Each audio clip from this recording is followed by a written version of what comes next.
South India shopping mall లో block buster ఆషాఢం #1 kilo sale.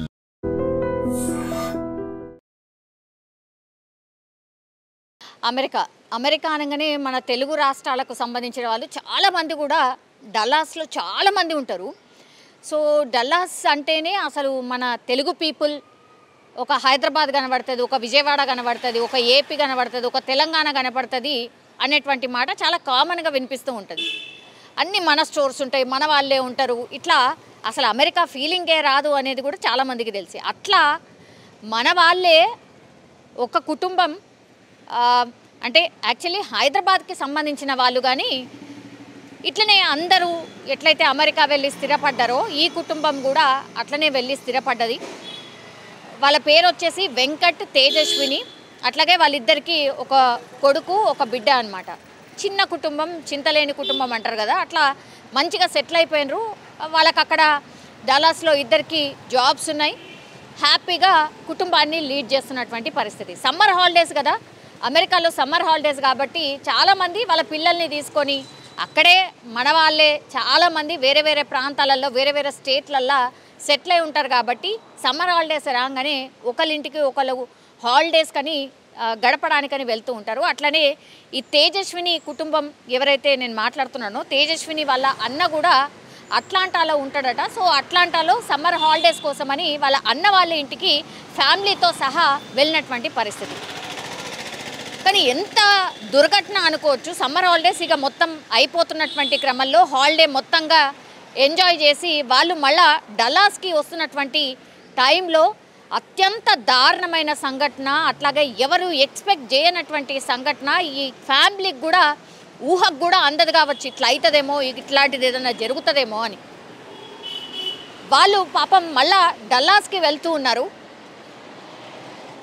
వాళ్ళు ఒక కార్లో వెళ్ళి వస్తున్నటువంటి టైంలో రాంగ్ రూట్లో వచ్చినటువంటి ఒక మినీ వ్యాన్, అక్కడ ఎందుకో మరి ట్రాఫిక్ జామ్ అయిందట, ఏందో రీజన్ తెలియదు, కానీ ఒక ప్లేస్లో ట్రాఫిక్ జామ్ అవ్వడం, ఆ తర్వాత అందరూ అక్కడే ఆగిపోయినటువంటి క్రమంలోనే వీళ్ళు కూడా అట్లనే కారు ఆపుకొని వెయిట్ చేస్తున్నారు, ఎప్పుడు క్లియర్ అవుతుందా, ఎప్పుడు వెళ్దామా అని. అట్లాంటి టైంలో రాంగ్ రూట్లో వచ్చినటువంటి ఒక మినీ వ్యాన్ అత్యంత వేగంగా వీళ్ళ కార్ని వచ్చి ఢీ కొట్టడం, తర్వాత అసలు వెంటనే మంటలు టోటల్లీ కార్ ఒక్కటేసారి కార్ని మనం ఒక అగ్గిపుల్ల ఫుల్ పెట్రోల్ పోసి అగ్గిపుల్ల రాజేయంగానే ఎట్లయితే మంటలు వస్తాయో ద సేమ్ వే ఈ కార్ని ఆ మినీ వ్యాన్ వచ్చి ఢీ కొట్టగానే పెద్ద ఎత్తున ఒకేసారి మంటలు చెలరేగడం, ఆ తర్వాత లోపలికి వెళ్ళి ఈ డోర్లన్నీ లాక్ అయిపోవడం. ఇప్పుడు నేను చెప్పిన వెంకట్ తేజస్విని అట్లాగే వాళ్ళ కొడుకు కూతురు వీళ్ళు నలుగురు కూడా అసలు ఎస్కేప్ కావడానికి కూడా ఆస్కారం లేకుండా, ఎవరైనా రెస్క్యూ చేద్దాము అని దగ్గరికి వెళ్దాము అనే ఆస్కారం లేకుండా ఒకటేసారి పెద్ద ఎత్తున మంటలు రావడం, పూర్తిగా క్షణాల్లోనే ఆ కార్ దహనమైపోయిన పరిస్థితి. అక్కడ ఉన్నటువంటి వాళ్ళు, పక్కన ఈ ఇన్సిడెంట్ చూసినటువంటి వాళ్ళు, ఆ రోడ్ మీద అటు ఇటు వెళ్ళేటటువంటి వాళ్ళు ప్రయత్నం చేద్దామన్నా కూడా లోపల నుంచి లాక్ అయిపోయింది. వాళ్ళు బయటకు రానటువంటి పరిస్థితి. పోనీ బయట నుంచి వెళ్ళి తీద్దామంటే కూడా పెద్ద ఎత్తున మంటలు చెలరేగాయి. స్పష్టంగా మనకు విజువల్లో కనిపిస్తోంది. పాపం కుటుంబం మొత్తం కూడా సజీవ దహనమైపోయింది. ఎంత ఘోరమైన పరిస్థితుల్లో ఆ కారులో ఉన్నటువంటి మనుషుల సిట్యుయేషన్ ఉందంటే, అక్కడ పోలీసులు కేసు రిజిస్ట్రేషన్ చేసిన తర్వాత పోలీసులు వచ్చి పోనీ ఆ రెస్క్యూ చేద్దాము అని అనుకునే లోపల ఆ కారులో ఉన్నటువంటి నలుగురు గుర్తుపట్టరానంతగా పూర్తిగా బుగ్గి పాలైపోయి సజీవ దహనమైపోయారు.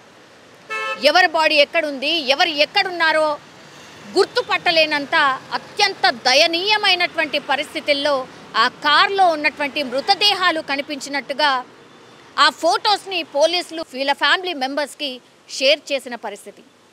ఇది ఎంత ఫాస్ట్గా వ్యాపించింది ఈ వార్త అనంటే, ఎందుకంటే కార్ నెంబర్ ఉంటుంది కదా, కార్కి సంబంధించిన డీటెయిల్స్ కొట్టగానే ఎవరు ఈ ఫ్యామిలీలో జర్నీ చేసింది ఎవరు ఏంటి అనేది కూడా పూర్తి ఇన్ఫర్మేషన్ వచ్చింది. కాబట్టి వెంటనే ఈ ఇన్ఫర్మేషన్ని వాళ్ళ ఫ్యామిలీ మెంబర్స్కి షేర్ చేయడం, అట్లాగే మన తెలుగు కమ్యూనిటీలో ఈ వార్త స్ప్రెడ్ కావడంతో వీళ్ళ ఫ్రెండ్స్ కావచ్చు, లేకపోతే వీళ్ళ రిలేటివ్స్, నేను ఇంతకుముందు చెప్పినట్టుగా తేజస్విని ఎవరైతే పూర్తిగా కాలిపోయినరో, ఇలా తేజస్విని వాళ్ళ బ్రదర్ వాళ్ళ ఇంటికి వెళ్ళొస్తున్నటువంటి టైంలోనే జరిగింది. గ్రీన్ మౌంటైన్ దగ్గర జరిగినటువంటి సంఘటన ఇది. ఫ్యామిలీతోని హ్యాపీగా అప్పటి వరకు ఎంజాయ్ చేసి వాళ్ళ అన్న ఫ్యామిలీతోని మంచిగా గడిపి తిరిగి వస్తున్నటువంటి టైంలో పూర్తిగా నలుగురికి అంటే ఒక ఫ్యామిలీ మొత్తం అగ్నికి ఆహుతైపోయి అసలు ఎవరు గుర్తుపట్టరానంత స్టేజ్లో ఉన్నారు అని అంటే ఎవరైనా ఊహిస్తారా? ఎవరికి కూడా ఊహకు కూడా అందలే ఇట్లాంటి సంఘటన ఒకటి జరుగుతుంది అని. పాపం వీళ్ళ ఫ్యామిలీ హైదరాబాద్లో, అంటే తేజస్విని కావచ్చు, ఆల్రెడీ వెంకట్ కావచ్చు, వీళ్ళిద్దరు ఫ్యామిలీస్ కూడా హైదరాబాద్లోనే స్థిరపడినటువంటి వాళ్ళు.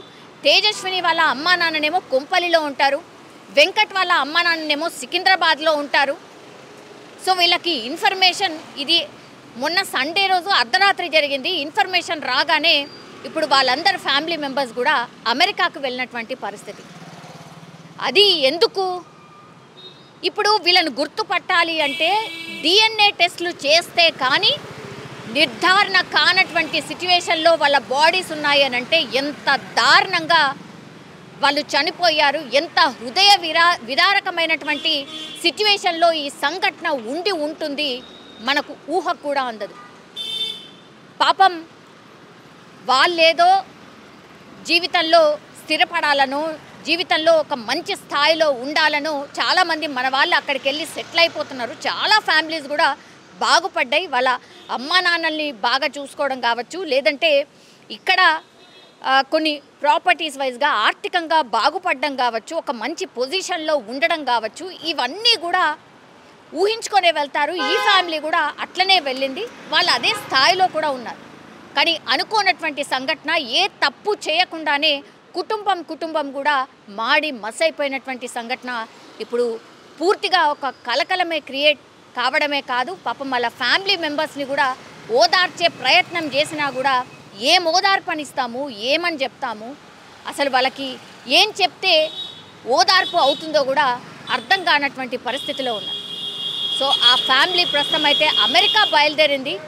కానీ వాళ్ళు చెప్పినటువంటి మాటలు ఆర్ వాళ్ళ మనమరాలుతో మాట్లాడినటువంటి మాటల్ని గుర్తు చేసుకుంటూ వాళ్ళు విలపిస్తున్నటువంటి సిచ్యువేషన్. పిల్లలు అమ్మ నాన్నకి దూరంగా ఉంటున్నారు, కానీ రెగ్యులర్గా వాళ్ళతోని వీడియో కాళ్ళు మాట్లాడడం, లేదంటే మనకు తెలుసు కదా ఇండియన్ ఫ్యామిలీస్ ఎప్పుడైతే అక్కడికి వెళ్ళి సెటిల్ అయిపోతారో చిన్న పిల్లలు వాళ్ళ పిల్లలు అంటే మనమరాలు పుట్టినప్పుడు మాత్రం ఖచ్చితంగా వాళ్లకు చూసుకోవడానికి ఎవరు ఉండరు. కాబట్టి అమ్మాయి వాళ్ళ అమ్మా నాన్నో లేకపోతే అబ్బాయి వాళ్ళ అమ్మా నాన్నో ఖచ్చితంగా ఒక 2 నుంచి 3 ఏళ్ల పాటు 6 నెలలకు ఒకసారి వాళ్ళే వెళ్తూ వస్తూ ఉంటారు. ది సేమ్ ప్రొసీజర్ ఇక్కడ కూడా జరిగింది, ఈ ఫ్యామిలీకి కూడా జరిగింది. కానీ ఇప్పుడు చూసుకోవడానికి ఆ ఫ్యామిలీ మొత్తం లేదు అని అంటే పాపం ఆ వెంకట అమ్మా నాన్నకు కావచ్చు, లేదంటే తేజస్విని వాళ్ళ అమ్మ నాన్నకు కావచ్చు, ఎట్లాంటి పరిస్థితి ఉంటుందో మన ఊహకు కూడా అందదు.